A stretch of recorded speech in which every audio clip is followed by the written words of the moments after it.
Hello, viewers, and welcome to Corruption Must Go, ICPC's weekly television program. I am Hawasani Garba, your host for today. The United Nations Convention Against Corruption, UNCAC, which is the only universally legally binding anti-corruption instrument with 186 parties, recognizes the values of active participation of individuals and groups outside of the public sector in fighting corruption.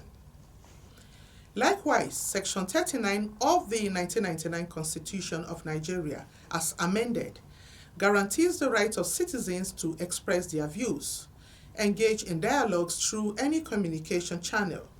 This provision is meant to facilitate citizens' interactions and engagement with the government. One of the groups whose activities can really shape anti-corruption initiatives are the civil society organizations, otherwise known as CSOs. Civil societies play a strategic role in combating corruption through the provision of checks and balances for improving accountability in the public sector, especially in countries where public institutions are weak. Today on the program, we shall be looking at the role CSOs play in moving for transparency and accountability in government business. Before then, let us join Joy Aja as she brings us up to date on happenings around the Commission.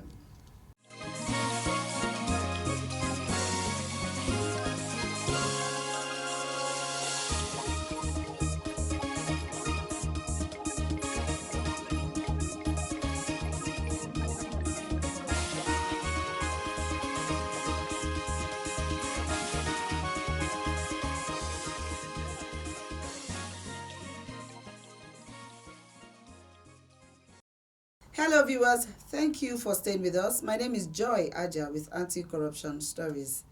ICPC has called for proper synergy among armed forces and paramilitary agencies in order to stem the tide of corruption in Nigeria. The call was made by the ICPC chairman, Dr. Musa Adamu Aliyu SAN, recently at the opening ceremony of a 3-day workshop on 21st century policing, capacity building techniques and brand management for security image makers, which held in Abuja.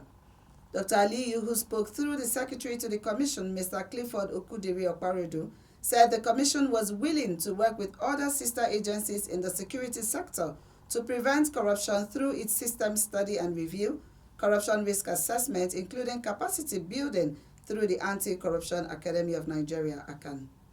Now, undoubtedly, the war against corruption cannot be won by one agency and in one swoop, either by ICPC or indeed any anti-corruption agency, including your own security outfits, but by a series of combined efforts by different stakeholders who are committed to anti-corruption causes. And again, this is where you have to come in, because it takes two to tango, like they say. It may not have any useful purpose, like some people would think that you want to do this, I can do it alone. No, you cannot do it alone. But perhaps you may have the power, you may have the strategy, but if the other agencies are not cooperating, you will not succeed. Some will even turn it deliberately to be stumbling block to your efforts, just to say that you fail.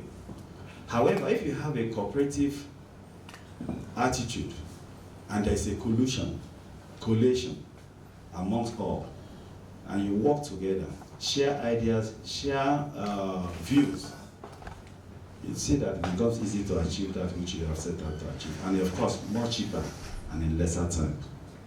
Earlier in his remarks, the provost of ACAN revealed that since inception in 2014, the academy has successfully trained over 24,000 participants through hybrid methods, even across ECOWAS sub-region and the African Union. The issues for discussion at this workshop, distinguished ladies and gentlemen, Mr. Secretary, sir, have been carefully put together to ensure maximum learning by participants. The learning objectives have been formulated in such a way that participants are equipped with the knowledge and skills that will enable them become viable partners in the war against corruption. Indeed, we hope that at the end of this training, you also become foot soldiers in the anti-corruption war. We believe that while you carry out your duties effectively using contemporary strategies, you can also assist in ridding our society of corruption. This way, we believe that the foundation for a long-term sustainable assault on corruption would have been laid through this kind of exercise. Participants were drawn from the Nigeria Customs Service, Nigerian Army, Federal Road Safety Corps, National Drug Law Enforcement Agency, and information officers from the Ministry of Interior.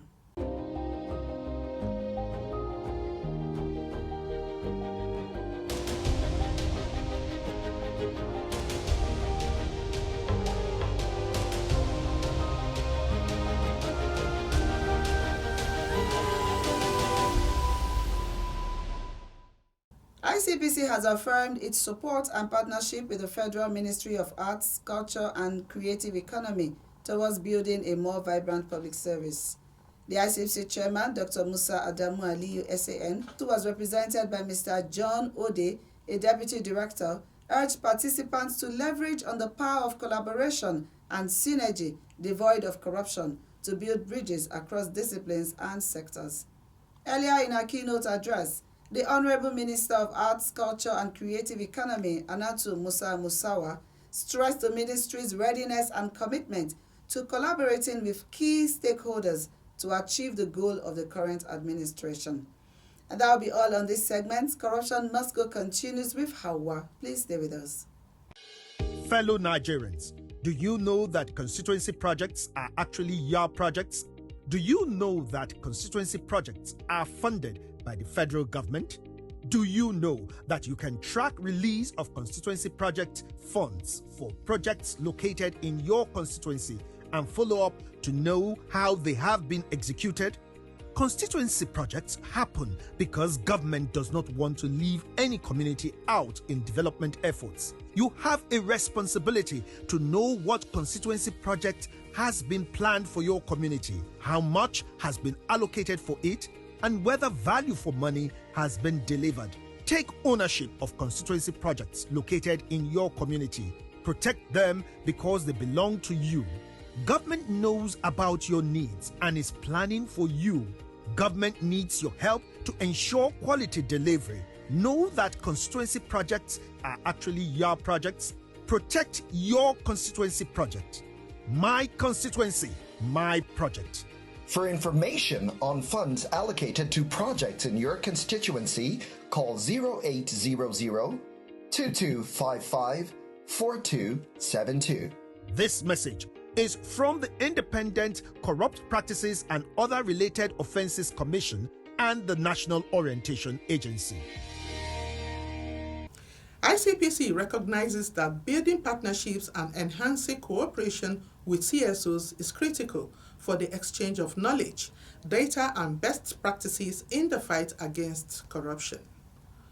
Over the years, the Commission has been engaging non-governmental organizations, community-based organizations, faith-based groups, trade unions, and so on under the auspices of the National Anti-Corruption Coalition.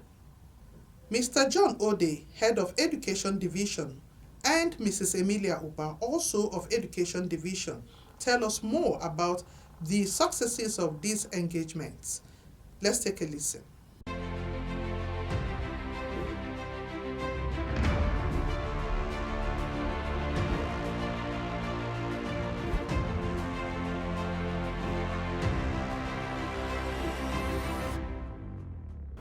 Our relationship with members of the civil society community is that of building synergy. We have some civil society organizations that are focused on anti-corruption issues. Now, they are not created by the ICPC. They exist on their own as separate entities with their separate boards, their separate structures. They work with many other organizations other than the ICPC. They work with the EFCC, they work with other international agencies that are anti-corruption based. and they have different areas of interest within the anti-corruption community. What we do with them is that we have an umbrella platform through which we engage with them. We call that the National Anti-Corruption Coalition. Now, in this National Anti-Corruption Coalition, we have members of the NGO who are partners with the ICPC. They do not work for the ICPC. They work with the ICPC on specific projects. Some designed by the ICPC, some designed by them. We engage by way of interventions. We have programs we want to execute. We invite members of the civil society organizations to be part of us. We want to carry out sensitization activities. We pick members of the civil society organizations based on their areas of strength and coverage. We empower them by way of capacity development. We empower them by way of provision of information, education, and communication materials.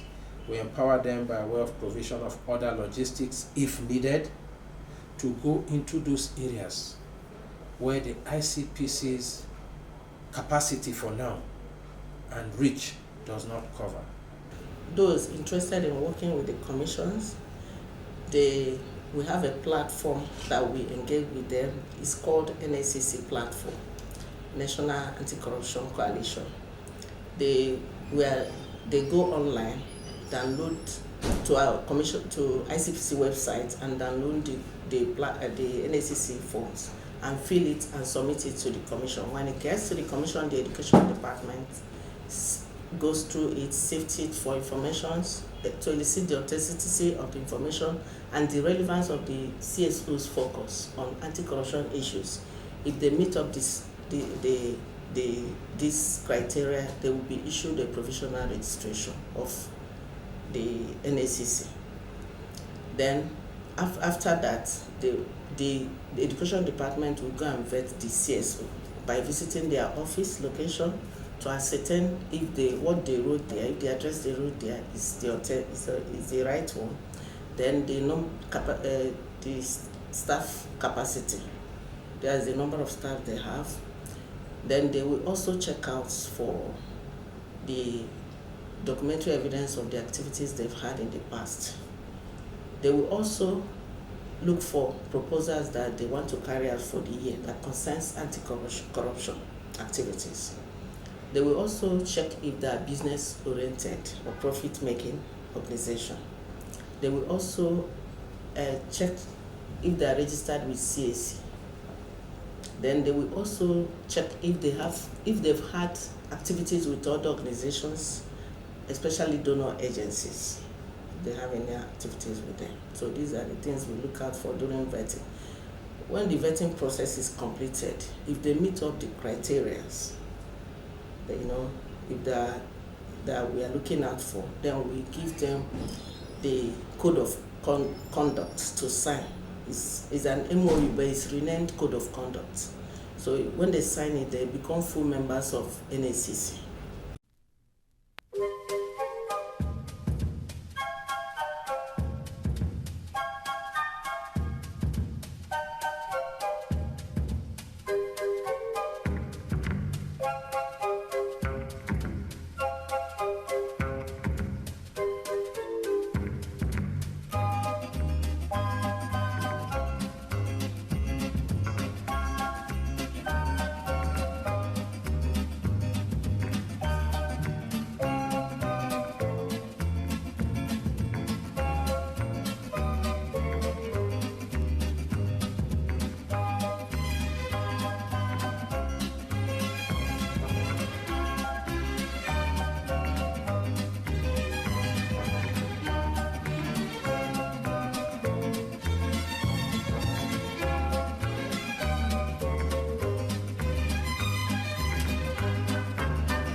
are still watching corruption must go.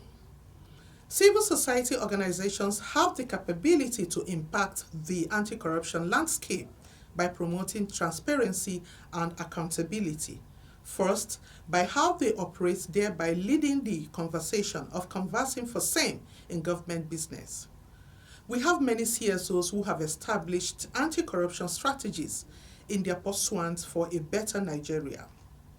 We spoke with some of them. Take a listen to what they have to say.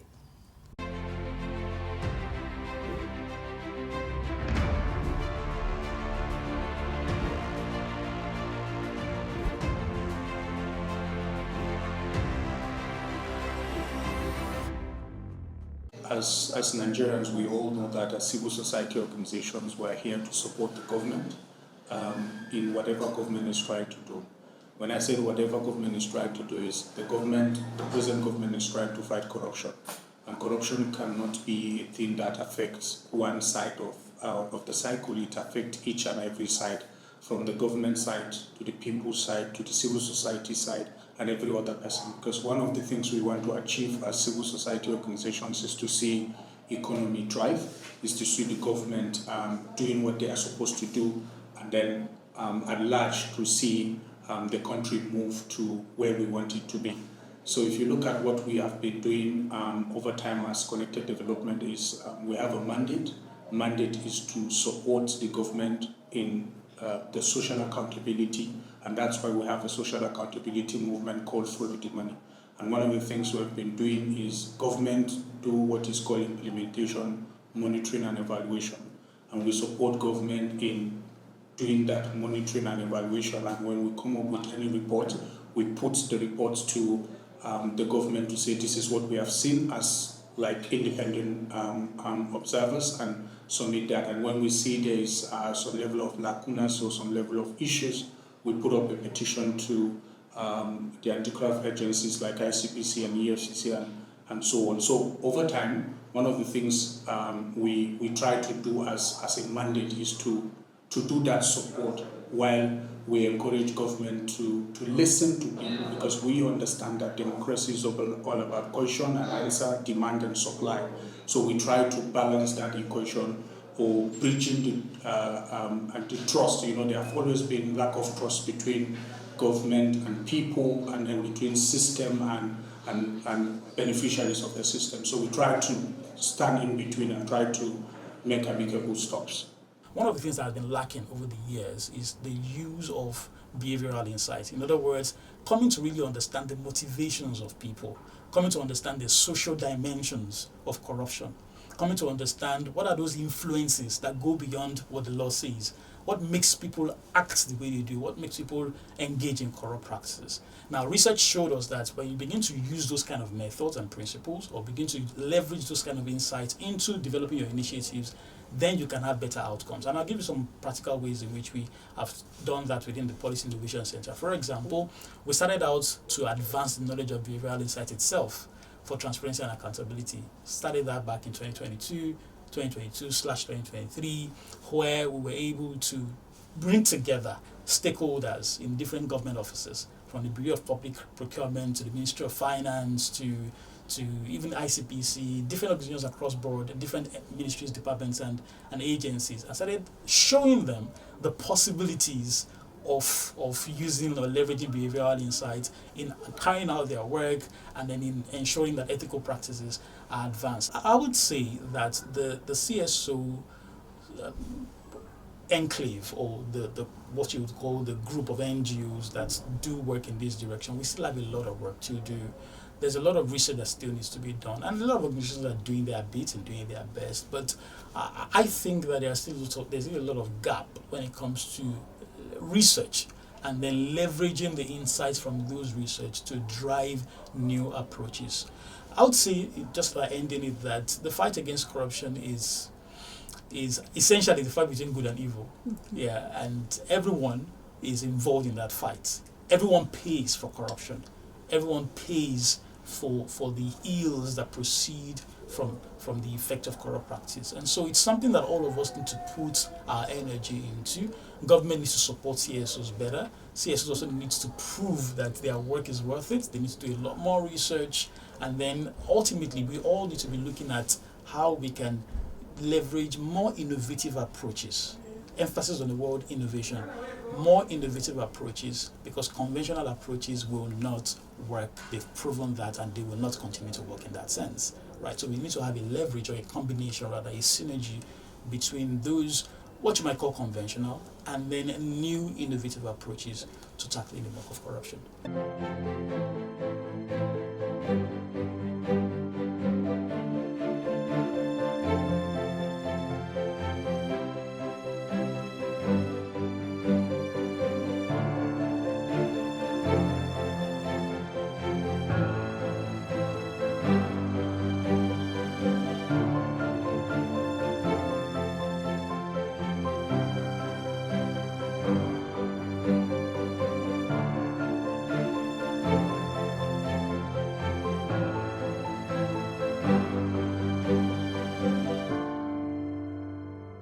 Thank you for staying tuned. That is our package for today. You can still watch all editions of this program on our YouTube channel, ICPC Nigeria. For your complaints, suggestions, and feedback, you can call our toll-free number or visit any of our offices closest to you, as will be displayed on your screen. Thank you for watching. I am Hawasani Garba saying bye for now.